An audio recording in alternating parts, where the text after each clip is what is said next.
We come across goal-setting theory in many parts of our studies of business, but we can also apply goal-setting theory to ourselves in our professional lives. We have goals we wish to achieve. We have targets and objectives, and we have to acquire certain qualifications and experiences, and we have to plan out how we're going to achieve the goals. So goal-setting theory may be applied to us as individuals, just as it can be applied to companies in setting bigger objectives, perhaps strategic objectives for themselves. An effective time management strategy is able to set appropriate work goals and objectives. That's the idea of a time management strategy, to work out what's required and set out the objectives, and then try to achieve those objectives within some time frame. Highly motivated individuals are those that can effectively set themselves goals, because they're highly motivated. They set their own goals and try to achieve them. Edwin Locke's goal-setting theory implies that employees and individuals are only motivated when they have clear goals and receive constructive feedback. So highly motivated individuals have very clear goals and seek feedback and work to improve their performance through acting on the feedback. So having clear goals is essential for good motivation and therefore a better chance of achieving the career aspirations that were set at the start. Now, Locke introduced his goal-setting theory during the 1960s. The main principle of Locke's theory is based on goal setting and how effective goal setting enhances individual performance and motivation. So the main principles of Locke's theory is that of goal setting, and then going on to look at how goal setting enhances individual performance and motivation.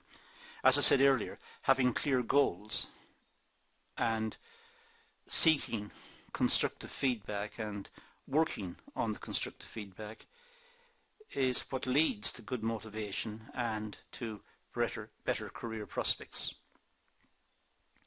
According to Locke, individuals who are working through difficult but achievable goals are more motivated and eager to accomplish them. Conversely, easy goals have little impact on individuals. So we set ourselves achievable goals, but not necessarily easy ones. And this is what leads us through our working lives to try and improve ourselves and to improve our positions. If the goals were very easy, then we would not be that motivated. Effective goals are goals which adhere to SMART, and we've encountered SMART in many videos throughout these course of classes. SMART is an acronym. It stands for specific, measurable, achievable, relevant, and time-bound. For example, a goal such as I will achieve 80% attendance by the end of next semester. Now that's more effective than I must aim to improve my attendance. So it's more specific. So 80% attendance, I will achieve 80% attendance. I will improve my reading on the course and aim to increase my grades up to a minimum grade B. Now that's specific. It's also measurable. It's also achievable. If you put the hard work in, you can get grade Bs. And it's relevant because it's what you're doing, and you're going to do it within the next, let's say, a semester. So it's time bound. So effective goals are SMART. There are two types of goals. Directional goals achieved without planning or preparation. And these are ideally for highly motivated individuals. These are goals that are not prepared in great detail, but yet the individuals are able to achieve them because they have good capacity and they are talented people and they're highly motivated. So these type of goals are almost aspirational. I will achieve the following by the end of the year, and there's no great plan, or there's not a lot of work going into planning how it's going to be achieved.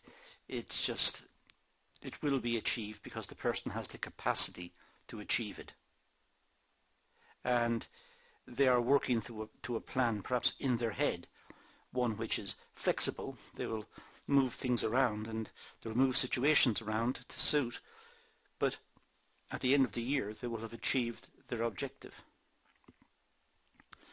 The second type of goal is related to accuracy. Thought through goals. Individuals develop these goals and aim to achieve them. They're well thought through.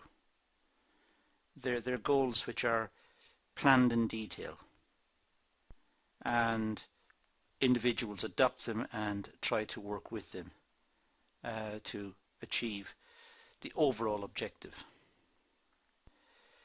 Now, Locke's goal-setting theory consists of 5 basic principles. These are the 4 C's. 5 basic principles called the 4 C's. I've added in an extra one just to make it up to the 5. You'll see them in the literature. But the first C is clarity. Goals must be clear. And there must be a challenge. If they're not a challenge, they're almost not worth doing. Goals are difficult. They have to be worked on to be achieved, so they are a challenge. Goals can be complex. They can be difficult to understand and difficult to sort out and difficult to work on. So they could be complex. And they also require commitment. They don't just happen. Individuals must make the goals come about. They must try to achieve the goals. So the goals must be clear, they must be challenging, they must be worth doing, in other words. They must be, or not must be, but they generally are complex. They're generally difficult to work out. They're not easy. If they were easy, everyone would do it. And they do involve commitment, time commitment and resources. There's also feedback. That's the one I've added as the plus F. Also feedback. So feedback is important because it helps the person trying to achieve the goals get a better understanding of their performance, what they've done, what they did right, what they did wrong, how to improve. So feedback is important.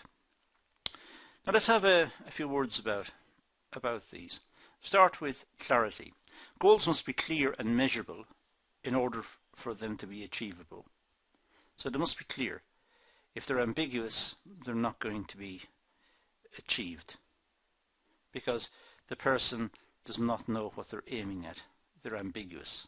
So goals must be clear. Individuals are more motivated when there is an understanding of what is expected from them. So the goals are derived from the development plan, and we're more motivated if we know exactly what we've got to do. If we're vague about what's required, we're reticent, we don't commit ourselves to trying to achieve because we're not sure what we should be achieving. So we stand back and we wait and we're not committed. So clarity leads to greater motivation. And of course clarity fits with the acronym, the SMART acronym. That's where we get the term. Examples include: I must achieve 95% attendance of my on my, I should say, BTEC course within the first semester, and or aim to achieve a distinction in 3 to 5 units in my first year. Now, that's clear. I must improve my attendance, I must make sure I read what's required to be read, and I must do the assignments on time, and I must try to improve my grades. Very clear set of objectives. Next we have challenge.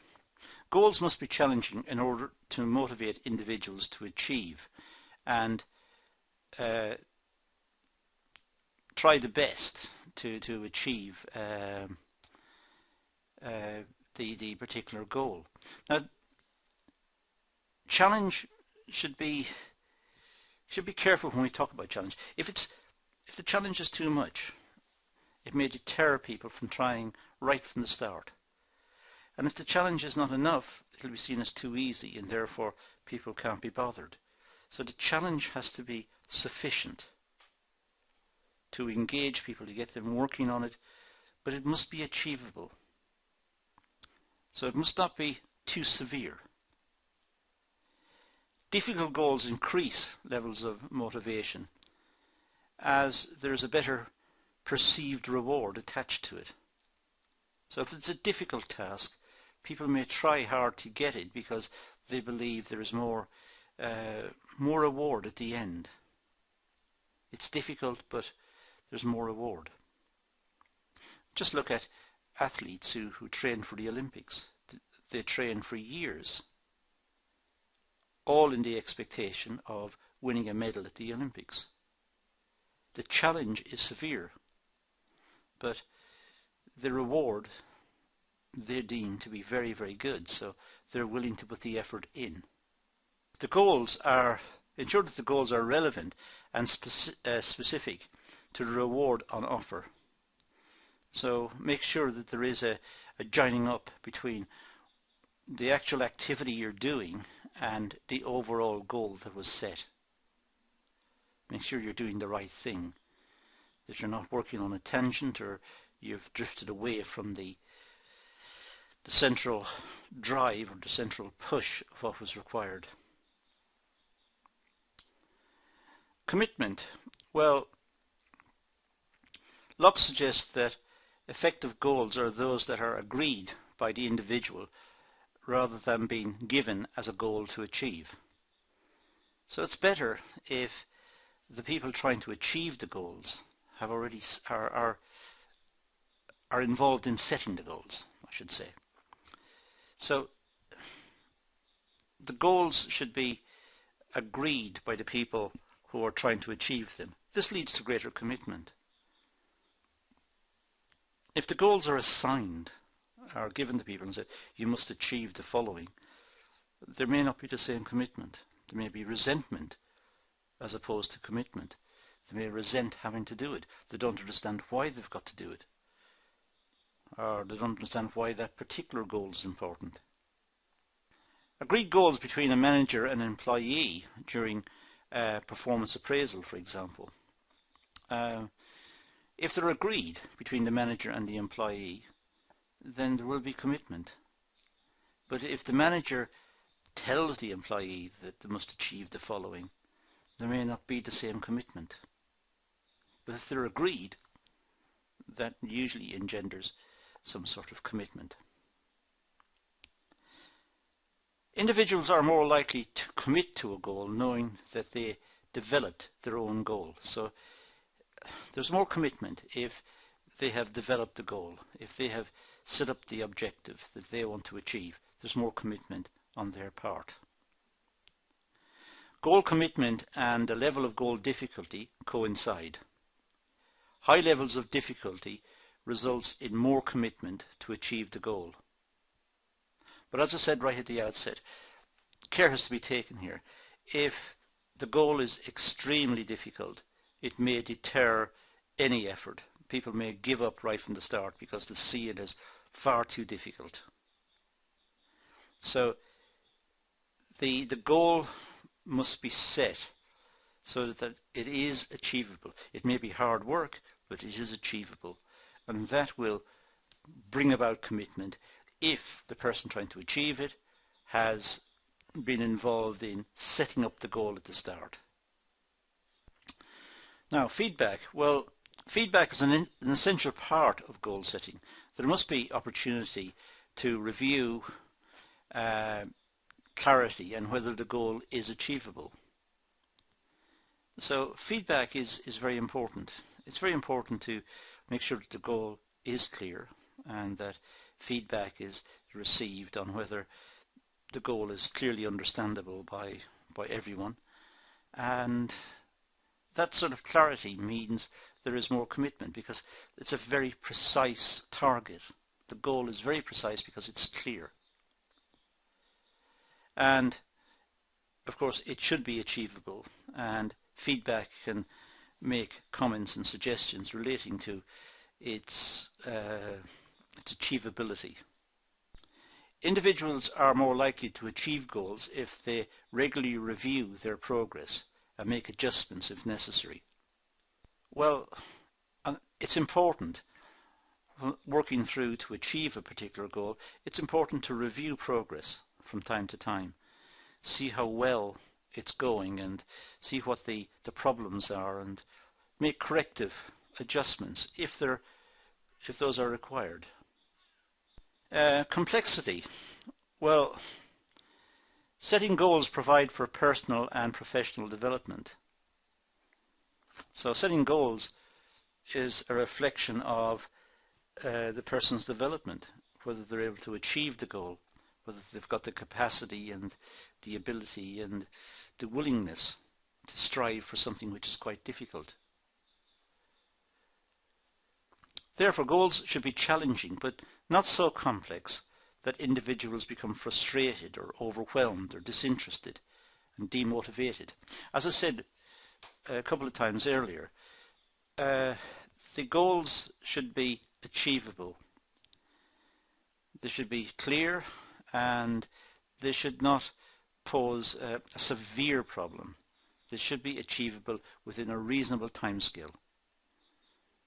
If the goals are extremely complex and extremely difficult, it may put off the people from even starting to try to achieve them.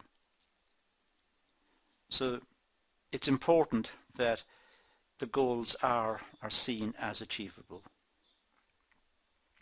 Complex goals are achievable if the individual have initiatives in place to support them in their goal achievement.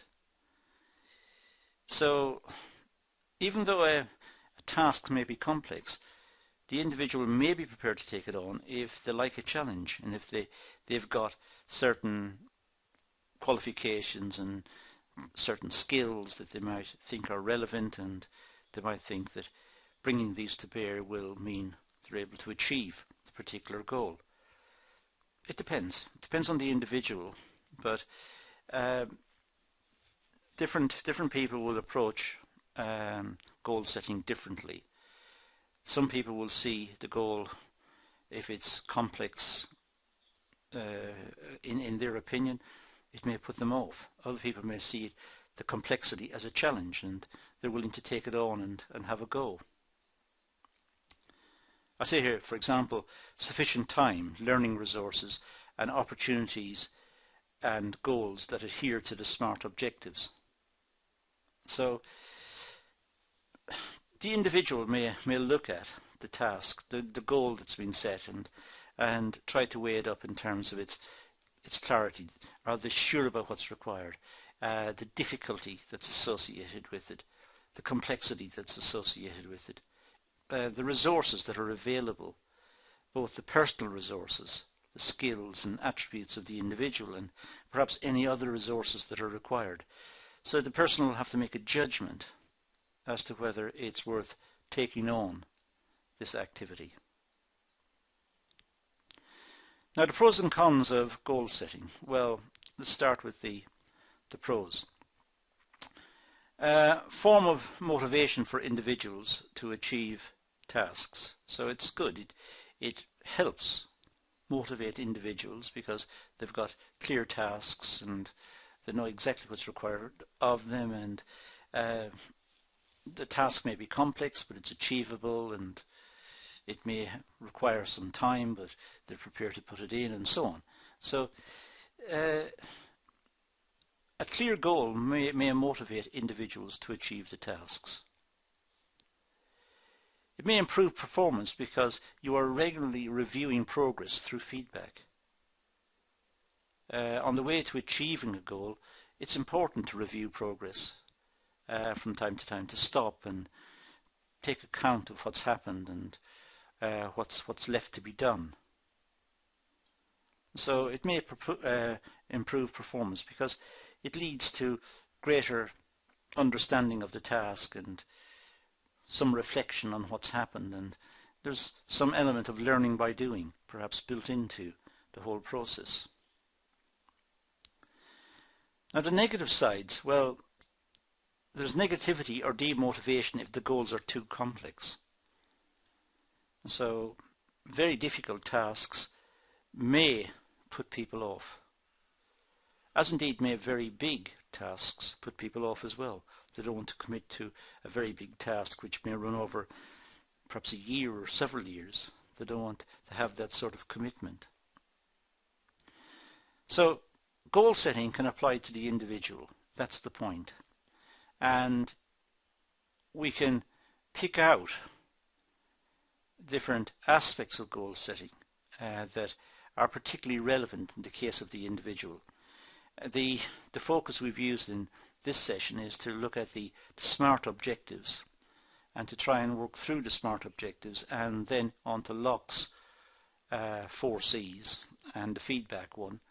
So it's 5 elements, 4 C's and feedback, and to see how these can give us an understanding of the issues that are confronted when trying to set goals for the individual. But that's all I'm going to do on this session, so I'm going to leave it at that and say thank you for watching.